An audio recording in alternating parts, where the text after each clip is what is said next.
صاحب الارقام والعملاق والكبير، الكابتن الكبير جدا، الكابتن طارق الأدور، رجل الارقام، رجل التحليل الرائع. طبعا بنرحب بيك يا كابتن طارق على سبورت بريك. اهلا بيك واهلا بكل الساده المستمعين. اهلا وسهلا.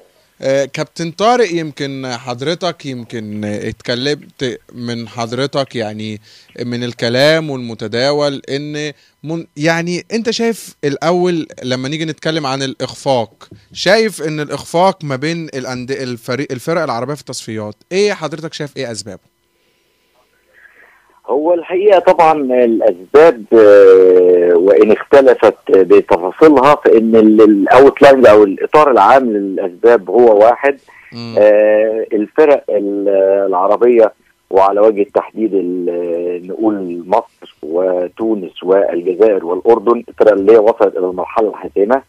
نتكلم على اللي خلص، الاردن وقعت في يعني الحقيقه في قرعه صعبه جدا امام منتخب الاوروغواي. يمكن ساعات كده لما الامال والطموحات بتكون مع بعض الفرق العربيه لما بتتجاوز مراحل معينه، بتحس ان بقى بيبقى في انتعاشه في الامال كده، وكل واحد بيامل. يعني لو الاردن دي لعبت البرازيل كنت هتلاقي الشعب الاردني كله عنده امل ان هو يكسب فرقه كبيره زي البرازيل. طبعا هو لاعب فرقه زي اوروغواي، وهي فرقه طبعا عندها تاريخ عريض جدا في كاس العالم. يكفي انها فازت باول بطوله كاس العالم، عندها بطولتين كاس عالم، عندها 15 لقب كوبا امريكا. الفرق كبير كتاريخ وكامكانيات وقدرات وخبرات بالنسبه للاعبين، حتى اللي هم بيلعبوا في دوريات اوروبيه وبعضهم في دوريات في امريكا الجنوبيه. يعني لعيبه تقال جدا في الاوروغواي، فطبعا كان صعب جدا ان هم يبقى في تقارب حتى في المستويات، فخسر المنتخب الاردني خساره ثقيله. نيجي لافريقيا، يمكن الوضع في مصر وتونس تقريبا متشابه. مصر وتونس كلتاهما مرت بظروف سياسيه في الفتره اللي مضت، ثورات وعدم استقرار في البرامج الداخليه بالنسبه حتى للمسابقات. انما يمكن تونس كانت يعني اكثر انتظاما، الدوري كان بيقام، المسابقات كانت ماشيه بشكل طبيعي. يمكن فتره من الفترات كانت بدون جمهور، وبعدين تم السماح للجمهور باعداد معينه. لكن الوضع الاصعب بقى كان بالنسبه لمصر، الدوري سنتين لم يكتمل، التوقف او شلل تام في حركه الرياضه في مصر، فده طبعا امور كلها بتصعب المأموريه. عايز اقول برضو انا بتكلم ان بالنسبه لتونس جاءت من الباب الخلفي زي ما بنقول، لان هي كانت خرجت من دوري المجموعات، وكانت كاب فيرد او الراس الاخضر كانت هي اللي وصلت.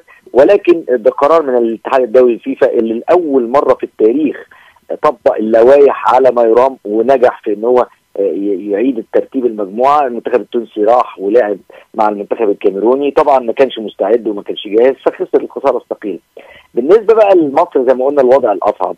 ما زاد الوضع صعوبه هو ان مصر لم تتمكن من انها تكون في الفئه الاولى للتصنيف، اللي هي الفرق الثمانيه الخمسه الاولى في التصنيف الافريقي، عشان كانت تلعب مع فرق من فرق المستوى الثاني. لكن طبعا اللي حصل ان كوت ديفوار وغانا والجزائر ونيجيريا والرأس الاخضر وبعدهم تونس لما دخلت بقوا هم الفرق اللي في المستوى الاول، ومصر دخلت في المستوى الثاني. وجهة نظري ان لو كان ما فيش لو في الكوره، بس يعني لو الامور ما كانتش بنفس هذا المنوال وكان منتخب مصر وقع في الفرق الخمسه الاولى، على الاقل كان ثلاثه او ثلاثه مواجهه فريق من الفرق التقال. فنيا اقوى فريقين في افريقيا دلوقتي، اقوى منتخب في افريقيا من وجهه نظري هو غانا، ومتقارب منه او زيه المنتخب الايفواري، ولو انه كان اداؤه غير مقنع امام السنغال في لقاء العوده، لكن المنتخبين دول هم الاقوى. فللاسف احنا وقعنا مع واحد من اقوى المنتخبات في افريقيا. ولو المنتخب المصري برضه اكرر لعبه في ظروف طبيعيه، دوري مستمر، مساحه اختيارات كبيره، اللعيبه اللي طبعا هتكون في محك اكبر من مجرد دوري ابطال افريقيا اللي يحتك بيه لعيبه الاهلي، خلي بالك، وبعض لعيبه الزمالك اللي هم اشتركوا في حتى دوري المجموعات، هو ده الاحتكاك الوحيد اللي كان متوافر.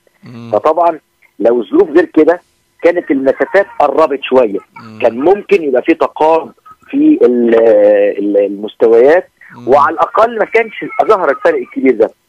وده اللي كان حضرتك عليه. يعني بدون قطع كلامك حضرتك، طبعا هو كان في اداء وكان في سوء. حضرتك مش شايف ان يعني رغم الاداء وكل ده، مش شايف في نقطة ضوء كده للانطلاقة؟ يعني سوء الاداء ما بين كل المنتخبات، ما فيش بطولة. مش شايف ان هنا كان المفروض احنا هنا نقف ونعمل نقطة انطلاقة لنا لننجح بقى وننافس ويبقى عندنا بطولة وكده؟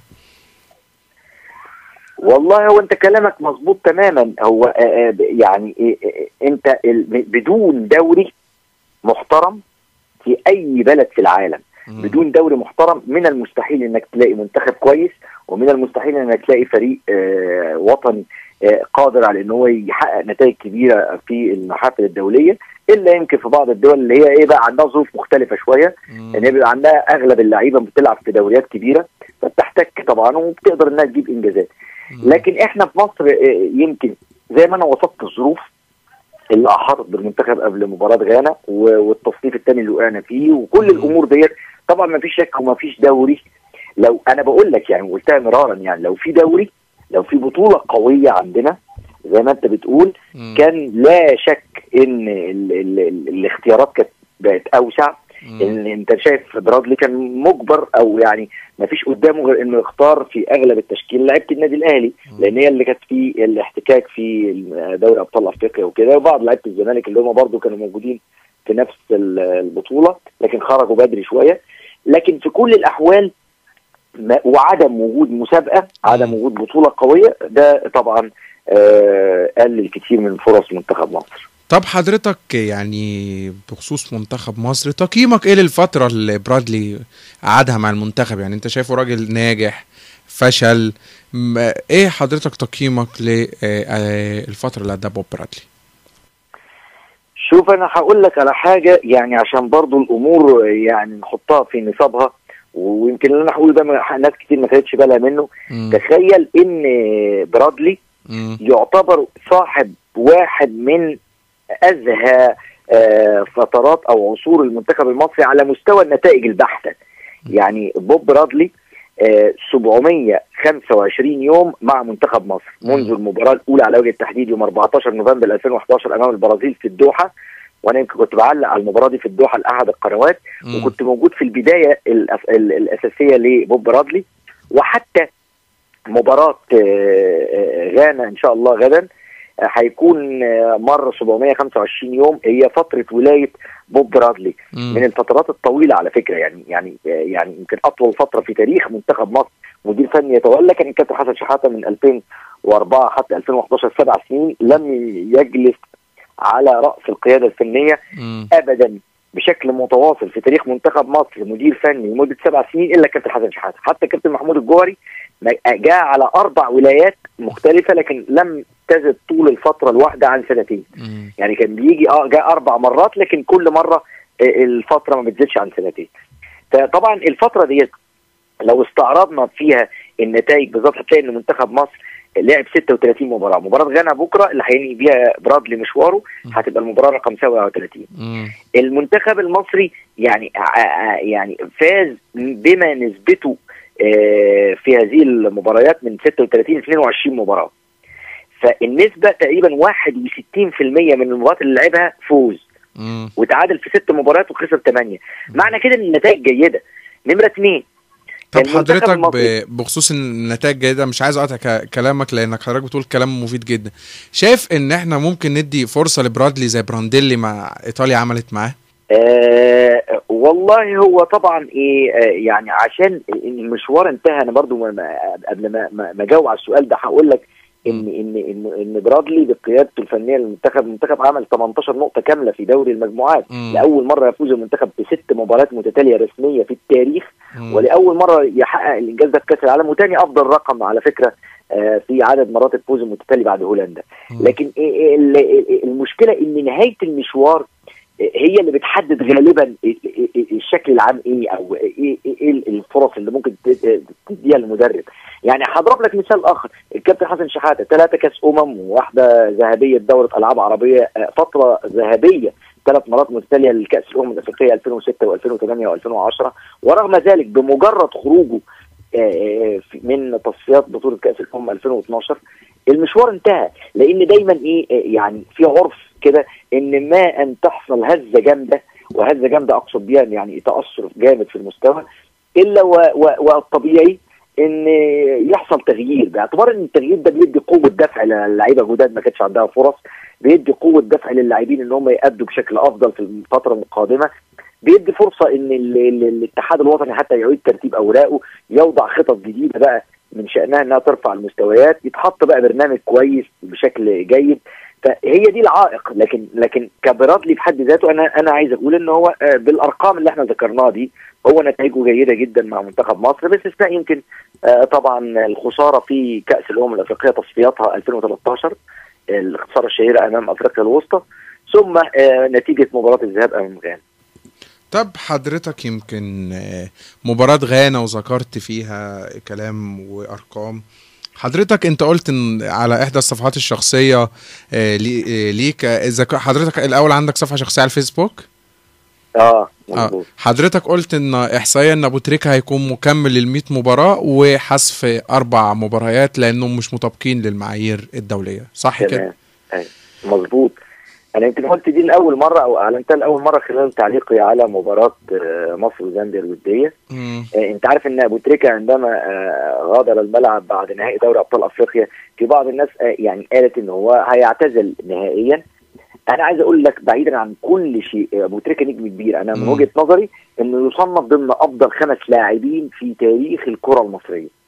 طب حضرتك من الاربعه اللي معايا نحرق حضرتك شويه. من رأيي أنا الشخصي طبعا حسام حسن معاهم ضمن ال5، لأن هو اللاعب صاحب كل الأرقام القياسية للكرة المصرية، عدد مرات اللعب للمنتخب طبعا بعد أحمد حسن، عدد الأهداف الدولية، عدد الأهداف بشكل عام، هو على فكرة الأكثر تهديفا لمنتخب مصر في تاريخ لمصر في تاريخها. مش بتكلم على المنتخب، لا بتكلم على مجموع الإجمالي للأهداف، وسواء في الدوري المحلي، الكاس، ده بطولات أفريقيا. حسام حسن الأول، هو طبعا مع ابو تريكة، مع الكابتن محمود الخطيب، مع الكابتن حسن شحاته نفسه اللي هو كان واحد من اللعيبه المميزين في الكره المصريه. قد نختلف او نتفق على بعض الاسماء، لكن يعني الاربعه دول ما فيش فصال فيهم. يعني الكابتن الخطيب، كابتن حسام حسن، وابو تريكة، وحسن شحاته. الخامس بقى ممكن نختلف فيه شويه، نحط مين خامس قبل مين، يعني صعب. يسبق مين. صعبة شوية، لكن لا شك ان دول ما فيش ادنى خلاف عليهم هذا الرباعي. طب كابتن طارق، بكرة ماتش مصر، وبكرة في ناس وانا واحد منهم عندي امل، شايف ان في امل ان مصر بكرة تكسب غانا 5-0، واكيد حضرتك عندك شواهد من التاريخ بتقول كده. شوف هقول لك على حاجة، هو في مبدئين. مبدأ اول ان كرة القدم يعني من اللعبات اللي مخليها لها هذا الرونق على مستوى اللعبات الجماعيه كلها او حتى اللعبات الفرديه. اشمعنى الكوره هي اللي واخده الانظار بهذا الشكل، واللعبات الباقيه كلها بتلهث وراء الكوره عشان تحظى حتى ولو 1 على 100 من التسليط الاعلامي عليها؟ لان الكوره هي اللعبه الوحيده اللي من الممكن ان يحصل فيها اي شيء. يعني هقول لك مثلا لو امريكا في الباسكت بتلاعب مثلا فرقه زي مثلا بنقول مع احترامنا لاي فريق، يعني بتلاعب فرقه افريقيه مثلا نقول السنغال، السنغال دوله من الدول القويه في افريقيا، الامريكا لعبت السنغال 100 مره، ال100 مباراه هيفوز بيهم المنتخب الامريكي. يعني مش هتحصل مفاجآت، ممكن النتائج تتقارب في مره، تبقى بعيده في مره، لكن يعني في اللعبات الجيمز الثانيه لا يمكن. لو قلنا روسيا مثلا اللي هي كانت بطل الدوره الاولمبيه واقوى دول العالم حاليا في رجال الكره الطائره، روسيا بتلاعب مثلا فريق زي نقول متوسط زي الكاميرون، زي تونس، 100 مباراه، برضو ال100 مباراه هيفوز بيهم المنتخب الروسي، لان اللعبات الاخرى لعبات مستويات، طالما الفارق كبير في المستويات فلا يمكن ابدا الفريق الاقل يكسب الفريق الكبير. الكوره ما فيهاش كده بقى. تعالى بقى في الكوره كده، قول لي مين اقوى فريق في العالم دلوقتي؟ اسبانيا كانت ممكن تخسر من غينيا الاستوائيه اول امبارح. اول امبارح كانت اسبانيا بتلعب وديا غينيا الاستوائيه، كانت النتيجه تعادل 1-1 وكسبوا 2-1 بصعوبه، وضاعت فرص من غينيا الاستوائيه. يعني عايز اقول لك ايه، ما فيش معايير في الكوره، ودي حلاوتها، انك انت ممكن فرقه مجهوله تماما تكسب فرقه عالميه في مباراه في كره القدم. فعشان كده ايه بنقول ايه، ما فيش يعني ابدا مستحيل في كره القدم، ممكن اي شيء يتحقق. لكن الشق الثاني بقى الكلامي عشان برضه نكون موضوعيين، ان في شق عملي، ان انت برضه ما انت بتقول عايز اجيب 5 اهداف او عايز اجيب 6، عايز اجيبهم فين؟ لو فريق ضعيف هتبقى طبعا ممكن نتوقع هذا الامر قريب، لكن لو مع فريق تقيل طبعا الامر بيزداد صعوبه. علينا اننا نبقي على الامل دوت. ويمكن انا قلت برضو على صفحتي الشخصيه على الفيسبوك، وايضا في مقال كتبته في جريده الجمهوريه، ان الامل يجب ان نحتفظ به مهما كان. المقاله بتاعتي هتصدر بكره في جريده الجمهوريه، وقايل فيها بالتحديد ان المباراه دي يجب ان ناخذها ماخذ الجد، حتى نلعب على لو في 2% امل نلعب على الامل ده. وكل شيء في كرة القدم متاح وممكن تحقيقه، لكن الأمر محتاج مجهود ضخم جدا، محتاج يعني إيه ظروف مساعدة كمان. خلينا نقول بمنتهى الأمانة، يعني مش محتاج بس إن فريقين بيلعبوا بعض. غانا الظروف كلها ساعدتها. غانا هاجمت في مباراة الذهاب في كوماسي 8 هجمات، جابوا منهم 6.